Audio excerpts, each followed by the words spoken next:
सर्व औषधि डालिए। पूजा आप कर रहे हैं, मैं कहूँगा ये तो अभी नवरात्र आ रही है, उसमें भी कलश में सर्व औषधि डालिए। सर्व औषधि में क्या क्या चीज़ें होती है वो मैं आपको लिखा दूँ। कोई भी घट स्थापना आप कर रहे हैं उस पूजा की महिमा बढ़ जाती है जिसमें सर्व औषधि डाली जाती है। मैं पहले श्लोक बोल दूं फिर हिंदी बता दूंगा। सर्व औषधि में क्या क्या चीजें आती हैं, इससे लोग स्वस्थ रहते हैं, अनुष्ठान अद्भुत होता है। मोरा मासी बचा कुष्ठम शैलेयम रजनी द्वयम सठी चंपक मुस्ताचा सर्व औषधि गण स्मृता। यह श्लोक अग्नि पुराण का है जो मैंने आपके बीच में बोला है। नवरात्रा 22 तारीख से आ रही है, टीवी पर मैं बता दूंगा, मुहूर्त बता दूंगा। कलश में सर्व औषधि डालिए। क्या क्या है, बाजार में पंसारी की दुकान पर मोरा एक जड़ी बूटी के रूप में आती है। उसके बाद में है मासी, यानी मोरा, मासी कहते हैं जटा मासी।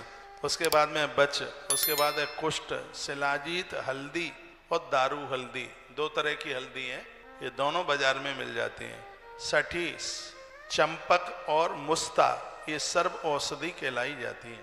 तो ये इनको ले आए और ये कलश में डालें। पूजा में सप्तमृतका, सप्त मातृका की पूजा होती है। आचार्य ब्राह्मणों को पता होता है 7 जगह से अनुष्ठान में मिट्टी लाई जाती है। घोड़शाला की, हाथीशाला की, बामी की, नदियों के संगम की, तालाब की, राजा के द्वार की और गौशाला की। ये 7 मिट्टी कलश के नीचे रख दी जाती है। प्राण प्रतिष्ठा मंदिर में होती है तब भी प्रतिमाओं के नीचे रखी जाती है।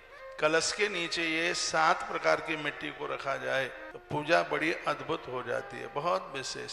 कहते हैं पूजा में पंचरत्न रखे जाते हैं, कलश में पंचरत्न डाले जाते हैं। अब तो बड़ा सब कुछ महंगा है, हो नहीं पाता, नहीं, कर्मकांड बड़ा अद्भुत है।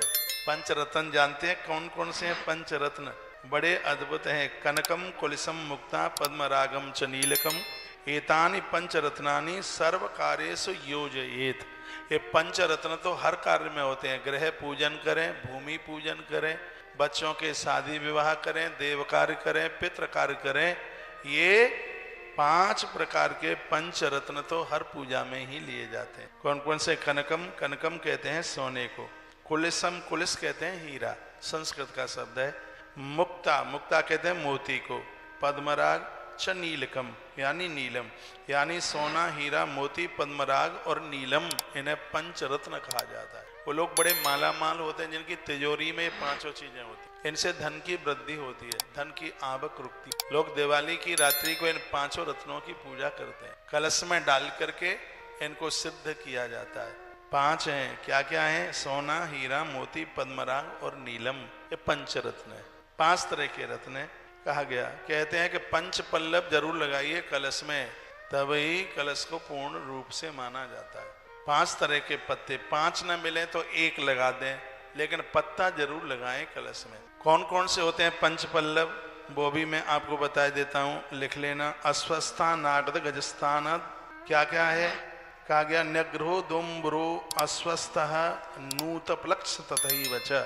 एक श्लोक में मैंने 5 नाम बताए, बरगद, गूलर, पीपल, आम और पाखर। असली में तो यही 5 है, कहीं कहीं और अशोक को भी लिया गया है। बरगद, गूलर, पीपल, आम और पाखर, ये बड़ा अद्भुत वर्णन किया गया। इनको 5 पल्लव कहते हैं। फिर देखो कितना कल्याण होता है, कितना आनंद होता है।